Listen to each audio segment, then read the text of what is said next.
हरे कृष्ण। जय माता दी। माँ भगवती की कृपा आप सभी पर सदैव बनी रहे। आज हम चैत्र मास महात्म्य की तीसरी कथा का श्रवण करेंगे। इस अध्याय में जो भी शिक्षाएं और कथाएं प्रस्तुत की जाएंगी उन्हें मन लगाकर सुने और अपने हृदय में आत्मसात करें। माँ भगवती की महिमा को अनुभव करते हुए उनके चरणों में समर्पण करें।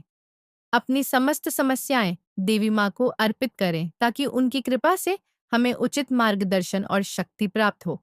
इस पावन देवी भागवत पुराण की दिव्यता में हर भक्त का योगदान अत्यंत महत्वपूर्ण है। आइए इस भक्तिमय यात्रा में हम सभी सम्मिलित हों। सर्वप्रथम हम देवी भगवती का ध्यान करें, जो समस्त चेतना की मूलभूत शक्ति है, जो आदि और अनंत स्वरूपिणी है, जो ब्रह्म विद्या के रूप में प्रतिष्ठित है। उनकी कृपा से ही हमारी बुद्धि तेज होती है और हमें सत्य का बोध प्राप्त होता है। श्री शौनक जी ने कहा, हे महर्षि, आप महान पुण्यशाली हैं क्योंकि आपने संपूर्ण पवित्र पुराणों का अध्ययन किया है। सत्यवती नंदन वेदव्यास जी ने 18 महापुराणों की रचना की और आपने उन सभी का ज्ञान प्राप्त कर लिया है।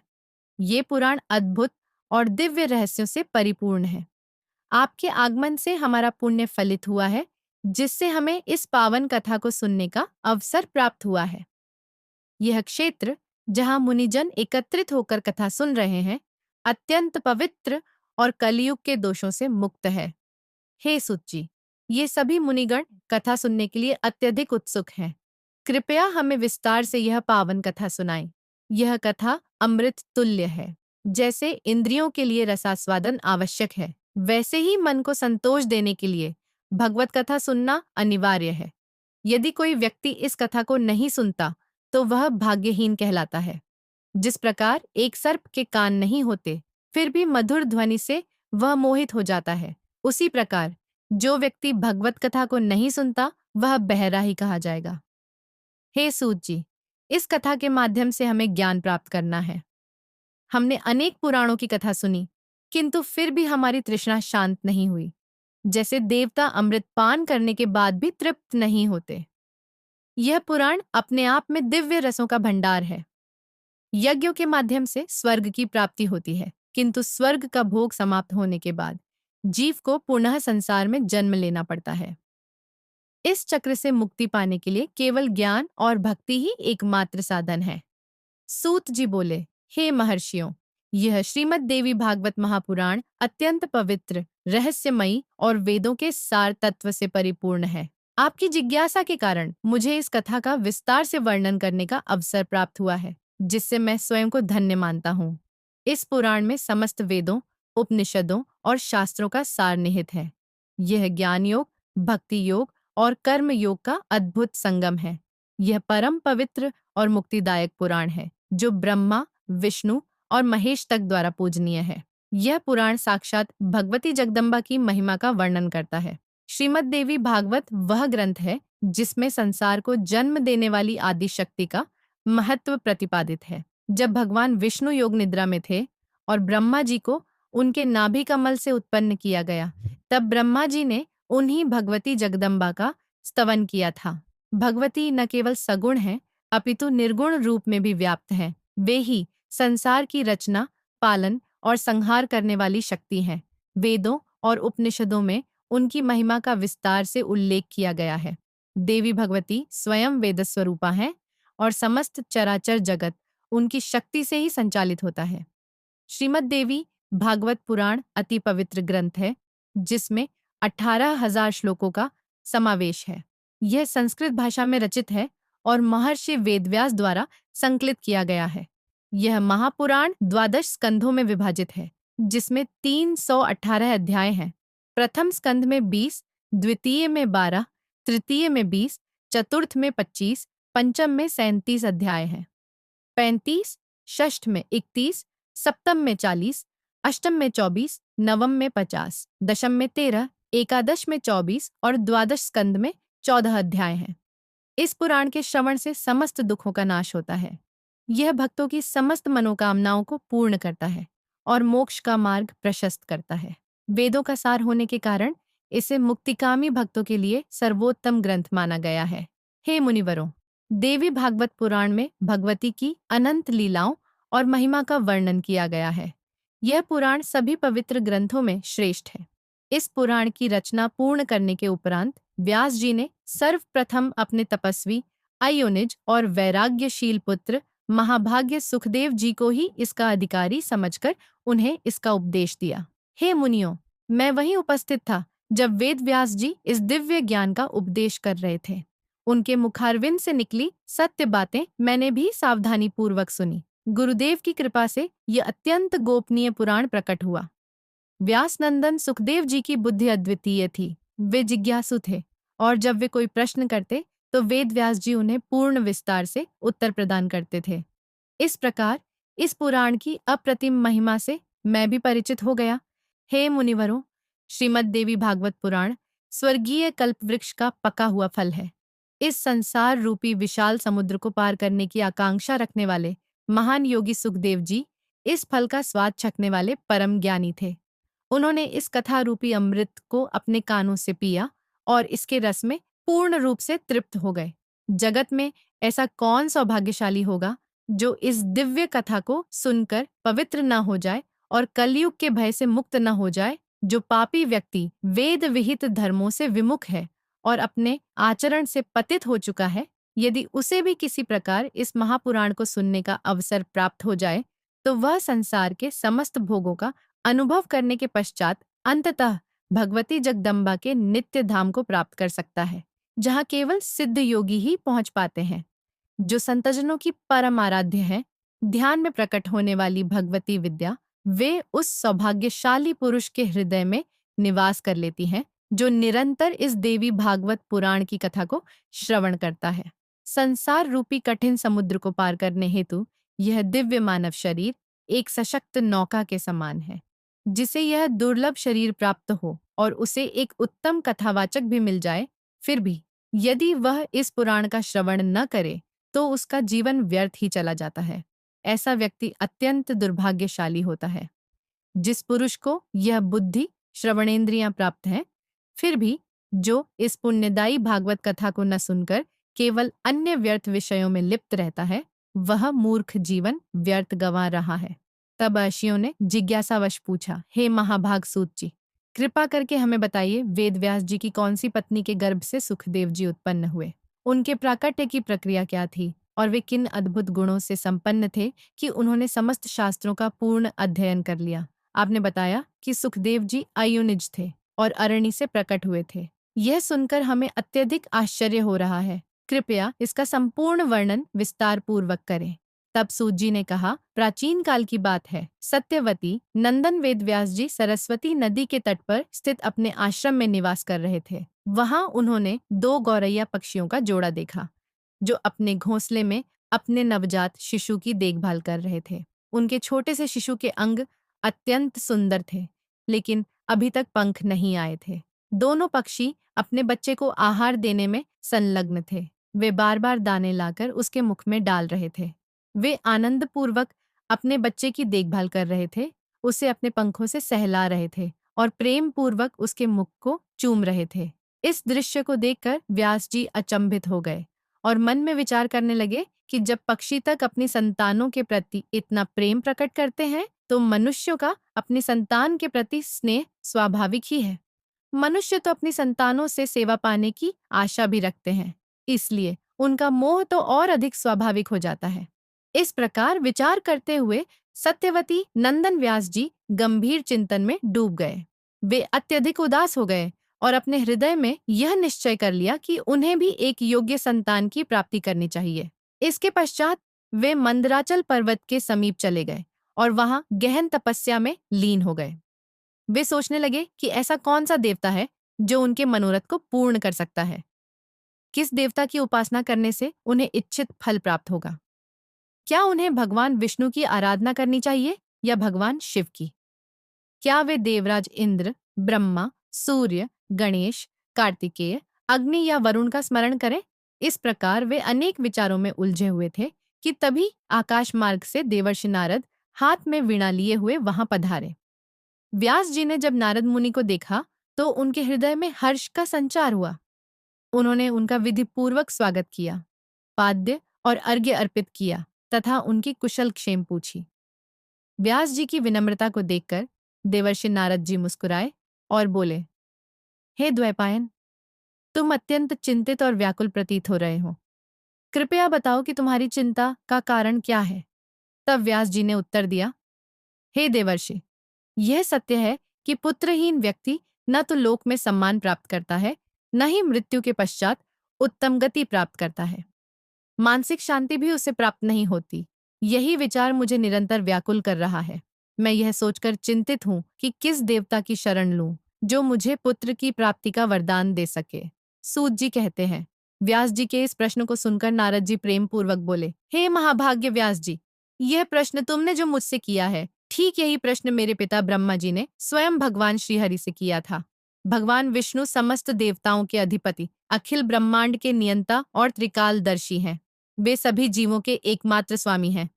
लक्ष्मी जी उनकी सेवा में सदा तत्पर रहती हैं। वे दिव्य कौस्तुभ मणि को धारण किए रहते हैं। उनके हाथों में शंख, चक्र, गदा और पद्म सुशोभित होते हैं। वे पीतांबर धारण करते हैं। उनके वक्षस्थल पर श्रीवत्स का चिन्ह विराजमान है। वे इस चराचर जगत के परम आश्रयदाता, जगतगुरु एवं समस्त देवताओं के देवता हैं। किंतु एक समय की बात है, जब वे महान तप में लीन थे। उनके इस तपस्यारत रूप को देखकर मेरे पिता ब्रह्मा जी अत्यंत चकित हो गए। उन्हें यह समझ नहीं आया कि जो देवताओं के भी देवता हैं, वे किसकी उपासना में तल्लीन हो सकते हैं। तब ब्रह्मा जी ने उनसे यह जिज्ञासा प्रकट की, हे प्रभु, आप तो समस्त विश्व के स्वामी हैं, फिर भी आप किसकी तपस्या कर रहे हैं? कौन सा ऐसा देवता है जिसकी आप आराधना कर रहे हैं? कृपया मुझे इस रहस्य का ज्ञान कराइए। आपकी नाभि से उत्पन्न कमल से मेरी उत्पत्ति हुई और मैंने इस समस्त विश्व की रचना की। किंतु प्रभु, आप स्वयं किस परम शक्ति का ध्यान कर रहे हैं? यह रहस्य मुझे बताने की कृपा करें। भगवान सूर्य का गगन में भ्रमण करना, पवन का प्रवाहित होना, अग्नि का प्रज्वलित रहना और मेघों का जल बरसाना, ये समस्त क्रियाएं आपकी आज्ञा पर ही निर्भर हैं। परंतु हे प्रभु, मुझे यह सोचकर अत्यंत आश्चर्य हो रहा है कि आप स्वयं किस देवता का ध्यान कर रहे हैं। त्रिलोकी में तो आपसे श्रेष्ठ कोई अन्य देवता नहीं दिखाई देता। अतः इस रहस्य को मुझ पर प्रकट करने की कृपा करें। महान पुरुष सदैव सत्य का ही प्रकटन करते हैं। वे किसी तथ्य को गुप्त नहीं रखते। ब्रह्मा जी के इस विनम्र निवेदन को सुनकर भगवान श्री हरि बोले, हे ब्रह्मा, सावधान होकर सुनो। मैं अपने अंतर्मन के विचार व्यक्त कर रहा हूँ। देवता, दानव और मानव सभी यह मानते हैं कि तुम सृष्टि का निर्माण करते हो, मैं पालन करता हूँ और रुद्र संहार के लिए उत्तरदायी है। किंतु जो वेदज्ञ हैं, वे यह भी जानते हैं कि इन समस्त कार्यों की मूल प्रेरणा शक्ति देवी है। यह कहा गया है कि सृष्टि की रचना के लिए तुम में राजसी शक्ति का संचार हुआ, मेरे भीतर सात्विक शक्ति की स्थापना हुई और भगवान रुद्र को तामसिक शक्ति प्राप्त हुई। यदि यह शक्ति न हो तो न तुम सृष्टि कर सकते हो, न मैं पालन कर सकता हूँ और न ही रुद्र संहार कर सकते हैं। हम सभी उसी शक्ति के माध्यम से अपने अपने कार्यों को संपन्न करने में समर्थ हैं।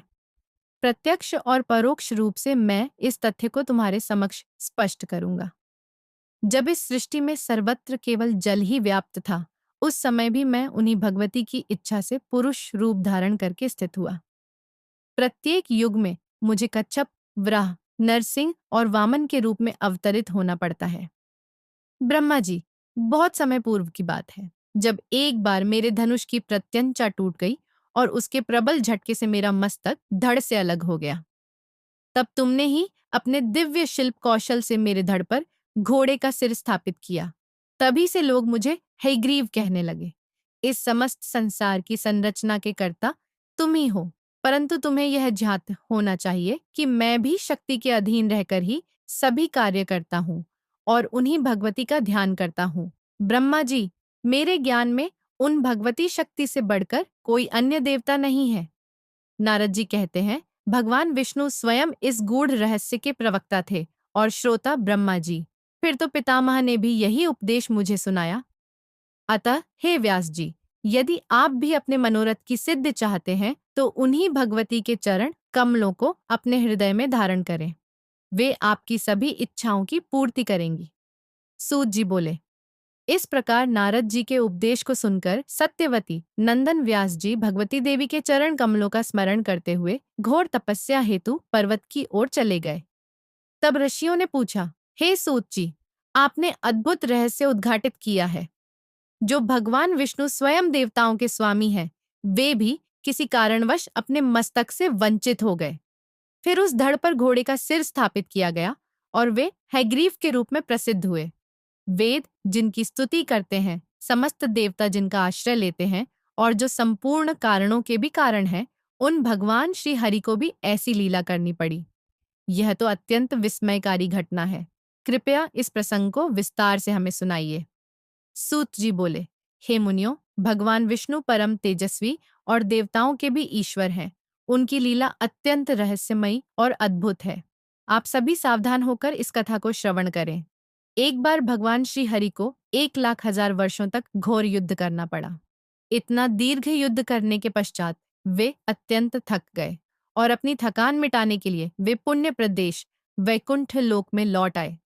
वहां वे अपने धनुष पर प्रत्यंचा चढ़ाकर पद्मासन में बैठ गए और उसी धनुष के सहारे झुककर विश्राम करने लगे। युद्ध की अपार थकान से वे शीघ्र ही गहरी निद्रा में लीन हो गए। इसी अवधि में देवताओं द्वारा एक महान यज्ञ की योजना बनाई जा रही थी।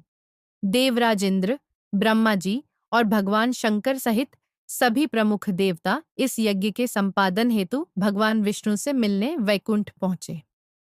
वहां जाने पर उन्होंने देखा कि भगवान श्री हरि गहन निद्रा में लीन है। देवताओं को उनका दर्शन तो हुआ, परंतु वे पूर्णतः अचेत पड़े थे। तब वे वहीं ठहरकर उनकी निद्रा भंग होने की प्रतीक्षा करने लगे। बहुत समय बीत गया, किंतु भगवान श्री हरि की नींद नहीं टूटी। तब देवताओं में चिंता उत्पन्न हुई। इस स्थिति में देवराज इंद्र ने सभी प्रमुख देवताओं को संबोधित करते हुए कहा, हे देवगण, अब हमें विचार करना चाहिए कि भगवान विष्णु को इस निद्रा से कैसे जागृत किया जाए। तब भगवान शंकर बोले, हे देवताओं, किसी की गहरी निद्रा भंग करना अनुचित आचरण माना जाता है।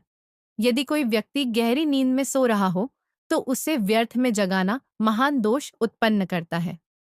परंतु चूंकि यज्ञ करना आवश्यक है, इसलिए हमें उन्हें जगाना ही होगा। ब्रह्मा जी ने विचार किया कि धनुष की प्रत्यंचा को काटने से संभवतः भगवान श्री हरि की निद्रा भंग हो सकती है।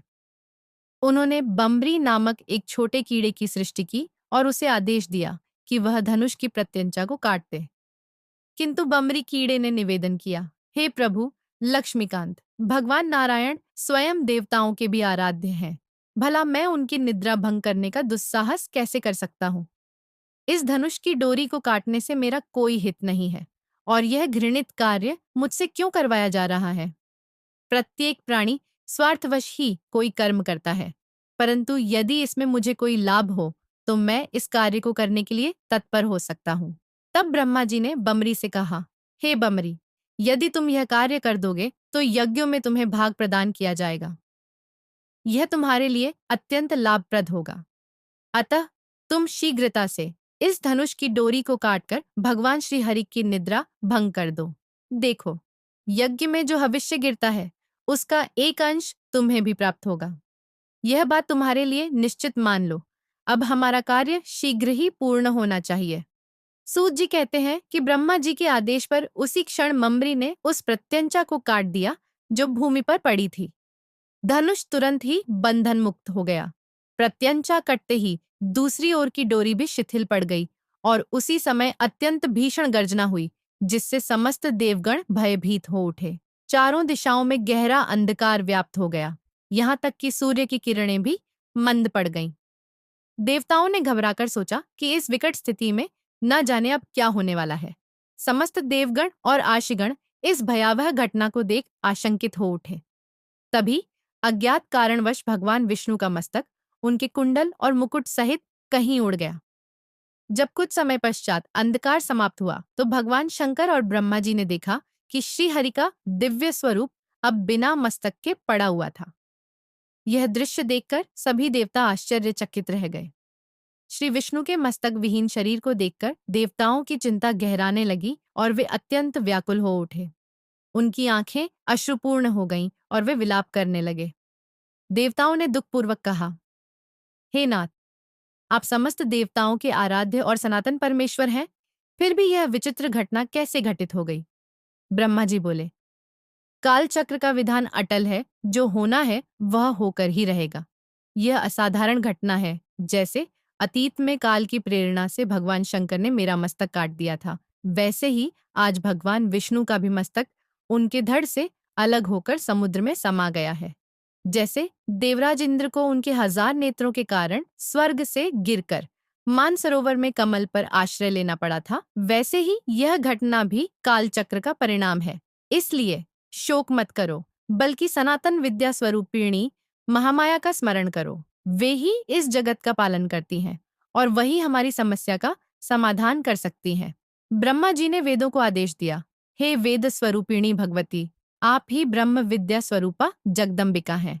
आपके दिव्य स्वरूप को जान पाना अत्यंत कठिन है।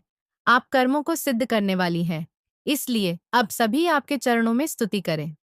यह सुनकर वेद, जिन्होंने साक्षात स्वरूप धारण कर रखा था, भगवती महामाया की स्तुति करने लगे। वेदों ने कहा, हे महामाया, आप ही इस सृष्टि की सृजनहार हैं। आप कल्याणमयी हैं, प्रकृति के गुणों से परे हैं और संपूर्ण ब्रह्मांड आपके अधीन है। भगवान शंकर की इच्छाओं को पूर्ण करने वाली माता, आपको प्रणाम है। आप समस्त प्राणियों को आश्रय देने वाली हैं। पृथ्वी स्वरूपा है, प्राणों का आधार है। घी, श्री, कांति, क्षमा, श्रद्धा, मेधा, धृति और स्मृति, ये सभी आपके ही स्वरूप हैं। ओंकार की अर्ध मात्रा में आपका निवास है। गायत्री मंत्र में आप प्रणव स्वरूपा हैं। जया, विजया, धात्री, लज्जा, कीर्ति, स्पर्श और दया, ये सभी आपके ही नाम हैं। माता, आपको बारंबार प्रणाम। आप त्रिलोक की उत्पत्ति में निपुण हैं। आपका स्वरूप करुणामय है। आप माताओं की भी माता हैं। आपके सभी प्रयास जगत के कल्याण के लिए होते हैं। संपूर्ण प्राणियों की रक्षा करने वाली देवी, आपके गुणों का वर्णन कर पाना असंभव है, क्योंकि स्वयं वेद भी आपके प्रभाव को संपूर्ण रूप से नहीं जान पाए। जब वेद भी आपके रहस्यों को समझने में असमर्थ हैं, तो हम आपकी महिमा को कैसे जान सकते हैं? हे जगदम्बा, भगवान विष्णु का मस्तक धड़ से अलग हो गया है। क्या आप इससे अनभिज्ञ हैं या जानबूझकर उनकी परीक्षा ले रही हैं? यह घटना अत्यंत आश्चर्यजनक और दुखदायी है। हमें समझ नहीं आ रहा कि आप, जो जन्म मरण के बंधन को समाप्त करने में समर्थ हैं, श्री हरि के मस्तक को पुनः स्थापित करने में विलंब क्यों कर रही हैं? हे माता, क्या दैत्यों ने किसी महान तपस्या द्वारा आपको प्रसन्न कर लिया है, जिससे भगवान विष्णु का मस्तक विलुप्त हो गया? क्या आप श्रीहरि को मस्तक विहीन देखकर आनंदित हो रही हैं? या फिर कहीं आप लक्ष्मी जी से अप्रसन्न तो नहीं, जो आप उन्हें श्रीहरि से वियुक्त देखना चाहती हैं? यदि लक्ष्मी जी ने कोई भूल भी की हो, तो भी उन्हें क्षमा कर दीजिए, क्योंकि वे भी तो आपसे ही प्रकट हुई हैं। हे माता, समस्त देवगण आपको साष्टांग प्रणाम कर रहे हैं। यह देवगण सृष्टि संचालन के लिए आपके द्वारा नियुक्त किए गए हैं। अब श्री हरि को मस्तक प्रदान कर हमें इस शोक सागर से बाहर निकालिए। सबसे पहले हमें यह तो ज्ञात हो कि भगवान विष्णु का मस्तक गया कहाँ। सूत जी कहते हैं कि जब वेदों ने इस प्रकार भगवती जगदम्बिका की स्तुति की, तब वे अतीन्द्रिय महामाया प्रसन्न हो गईं। तभी आकाशवाणी गूंज उठी, जिसमें केवल मंगलमय शब्द थे। वाणी में कहा गया, हे देवताओं, अब तुम्हें चिंता करने की आवश्यकता नहीं है। शांत चित्त होकर अपने अपने स्थान पर लौट जाओ। वेदों ने मेरी भली भांति स्तुति की है, इसलिए मैं प्रसन्न हूं। जो मनुष्य इस स्तोत्र का श्रद्धापूर्वक पाठ करेगा, उसे समस्त इच्छित वस्तुएं प्राप्त होंगी। जो भक्त प्रतिदिन इस स्तोत्र का श्रवण करेगा, उसके समस्त शोक समाप्त हो जाएंगे और वह सुखी होगा। यह स्तोत्र वेद तुल्य है। इसके बाद भगवती देवी ने आगे कहा, अब सुनो, भगवान विष्णु का मस्तक छिन्न होने का कारण क्या था? संसार में बिना कारण कोई भी घटना घटित नहीं होती। एक समय की बात है, जब भगवान विष्णु लक्ष्मी जी के साथ एकांत में विराजमान थे। श्रीहरि ने लक्ष्मी जी के मुखमंडल की ओर देखा और सहसा हंस पड़े। यह देखकर लक्ष्मी जी के मन में शंका उत्पन्न हुई कि संभवतः उनका मुख कुरूप प्रतीत हो रहा है, जिससे भगवान विष्णु को हंसी आ गई। उन्हें लगा कि प्रभु उनके सौंदर्य को नकार रहे हैं। इस संदेहवश, क्रोधवश लक्ष्मी जी का स्वभाव, जो सात्विक था, तामसिक प्रवृत्ति में परिवर्तित हो गया। उनके शरीर में भयंकर तामसी शक्ति प्रविष्ट हो गई, जो देवताओं के कार्य सिद्ध के लिए थी। क्रोधित होकर लक्ष्मी जी के मुख से अचानक यह शब्द निकल गया, तुम्हारा मस्तक गिर जाए। उनके इस वचन का प्रभाव अब प्रकट हुआ है। भगवान श्रीहरि का मस्तक शार समुद्र में लहरा रहा है।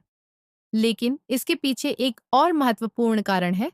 शीघ्र ही एक भयंकर असुर हयग्रीव प्रकट होने वाला है, जिसके विशाल भुजाओं की शक्ति अपार होगी। वह दैत्य बहुत प्रसिद्ध हो गया था। उसने सरस्वती नदी के किनारे जाकर घोर तपस्या की थी। वह मेरे एकाक्षर मंत्र माया बीज का निरंतर जप कर रहा था। बिना किसी भोजन के उसने अपनी इंद्रियों को पूरी तरह वश में कर लिया था। सभी सांसारिक भोगों से वह विरक्त हो चुका था। वह संपूर्ण भूषणों से अलंकृत मेरी तामसी शक्ति की उपासना कर रहा था। 1000 वर्षों तक उसने कठोर तप किया। तब मैं तामसी शक्ति के रूप में सतर्क होकर उसके सामने प्रकट हुई और जिस स्वरूप की वह ध्यान साधना कर रहा था, उसी रूप में उसे दर्शन दिए। सिंह पर विराजमान मेरे संपूर्ण अंगों से करुणा प्रकट हो रही थी। मैंने उससे कहा, हे महान तपस्वी, वर मांगो। तुमने जो साधना की है, उसके फल स्वरूप मैं तुम्हारी सभी इच्छाएं पूरी करने के लिए तत्पर हूँ। मेरे इन वचनों को सुनकर वह दैत्य प्रेम और श्रद्धा से ओतप्रोत हो गया। उसने तुरंत मेरी परिक्रमा की और मेरे चरणों में सिर झुका दिया। मेरे इस दिव्य स्वरूप को देखकर उसका हृदय आनंद और भक्ति से भर उठा। उसकी आंखों से प्रेमाश्रु बहने लगे। फिर उसने मेरी स्तुति करनी आरंभ कर दी। उसने कहा, कल्याणमयी देवी, आपको मेरा प्रणाम है। आप ही इस सृष्टि की रचना, पालन और संहार की शक्ति हैं। हे भगवती, भक्तों पर कृपा करने में आप अत्यंत दयालु हैं। मनोरथ पूर्ण करना और मोक्ष प्रदान करना तो आपके सहज गुण हैं। तब मैंने उससे कहा, हे दैत्य श्रेष्ठ, तुमने अत्यंत कठोर तपस्या की है, जिससे मैं अति प्रसन्न हूँ। अतः अपनी अभिलाषा को निःसंकोच कहो, मैं उसे पूर्ण करने के लिए तत्पर हूँ। तब वह दैत्य बोला, हे माता, मैं किसी भी प्रकार से मृत्यु को प्राप्त न हो। ऐसा कोई उपाय कीजिए कि मुझे अमृतत्व प्राप्त हो जाए। मैं योगियों की भांति अविनाशी बन जाऊं। देवता और दानव भी मेरा वध करने में असमर्थ हों।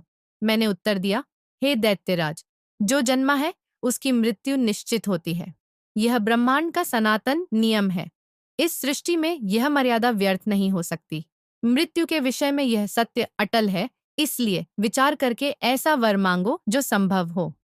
यह सुनकर वह दैत्य बोला, तो फिर ऐसा वरदान दीजिए कि केवल हयग्रीव के हाथों ही मेरी मृत्यु संभव हो, अन्यथा कोई भी मेरा वध न कर सके। मैंने सहमति दी और कहा, हे दैत्य, तुम्हारी मृत्यु केवल हयग्रीव के हाथों ही होगी। कोई अन्य तुम्हें पराजित नहीं कर पाएगा। इस प्रकार वरदान देकर मैं अंतर्धान हो गई। वह दैत्य इस प्राप्ति से अत्यंत प्रसन्न हुआ और अपने स्थान को लौट गया। इसके बाद उसने अपने अत्याचारों से मुनियों और देवताओं को सताना आरंभ कर दिया। संपूर्ण त्रिलोकी में कोई भी उसे परास्त करने में सक्षम नहीं था। अब यह सुनिश्चित था कि उस घोड़े के मस्तक को भगवान विष्णु के धड़ पर स्थापित किया जाएगा। यह कार्य स्वयं ब्रह्मा जी द्वारा संपन्न होगा, जिससे भगवान विष्णु हयग्रीव रूप धारण कर देवताओं के हित में उस क्रूर दैत्य का संहार करेंगे। श्री सूत जी बोले, इस प्रकार जब आकाशवाणी ने सबको यह रहस्य बताया, तब सभी देवता, जो कुछ समय पहले तक शोक में डूबे थे, अब हर्षोल्लास से भर गए। तत्पश्चात उन्होंने दिव्य शिल्पकार ब्रह्मा जी से प्रार्थना की, हे ब्रह्मदेव, कृपया भगवान श्री हरि के धड़ पर शीघ्र ही मस्तक स्थापित करें। जब भगवान हयग्रीव रूप धारण करेंगे, तभी वे इस दुष्ट दानव का वध कर सकेंगे। श्री सूत जी ने आगे कहा, देवताओं की इस प्रार्थना को सुनकर ब्रह्मा जी ने तुरंत तलवार उठाई और घोड़े के सिर को अलग कर दिया। तत्पश्चात उन्होंने उसे श्रीहरि के धड़ पर स्थापित कर दिया। भगवती महामाया की कृपा प्रसाद से उसी क्षण भगवान श्री विष्णु ने हयग्रीव अवतार धारण किया। अब यह अभिमानी दैत्य, जो देवताओं का कट्टर शत्रु था, उसके साथ घोर युद्ध हुआ। भगवान विष्णु ने अनेक वर्षों तक उस दुष्ट दानव से संग्राम किया। अंततः वे उसे परास्त कर उसका वध करने में सफल हुए। मृत्युलोक में जो भी व्यक्ति इस पुण्यमयी कथा को श्रद्धापूर्वक सुनता या सुनाता है, वह सभी दुखों से मुक्त हो जाता है। भगवती महामाया का चरित्र पावन, पापनाशक और कल्याणकारी है। इसे पढ़ने और श्रवण करने से संपूर्ण ऐश्वर्य और संपत्तियों की प्राप्ति होती है। जय माता दी। आज का यह अध्याय यहीं समाप्त होता है। अगले अध्याय में हम जानेंगे कि कैसे मधु और कैटब को देवी ने वरदान दिया, कैसे भगवान विष्णु योग निद्रा के अधीन हुए और ब्रह्मा जी ने किस प्रकार देवी की स्तुति की, जिससे भगवान योग निद्रा से जागृत हुए।